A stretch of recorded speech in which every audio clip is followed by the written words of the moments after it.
Halo, selamat pagi Mas. Ohayo gozaimasu. Ohayo gozaimasu. Selamat pagi bro. Dari mana? Dari mana Mas? Dari Sragen. Sragen. Iya bro. Oh, Sragen.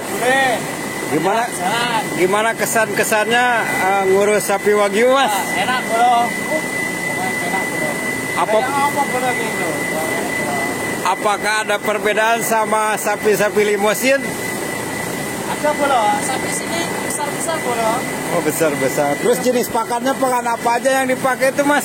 Pakan jerami bro. Jerami? Ya. Oh.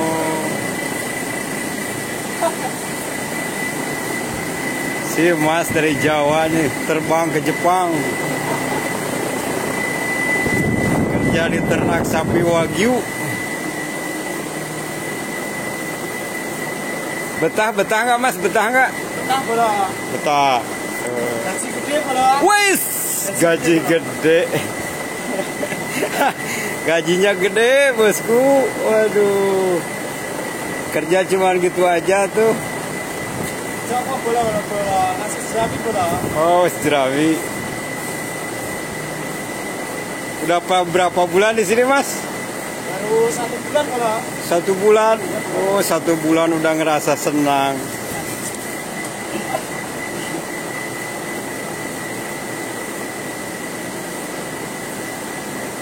Ada pesan-pesan buat orang Indonesia yang mau ke Jepang?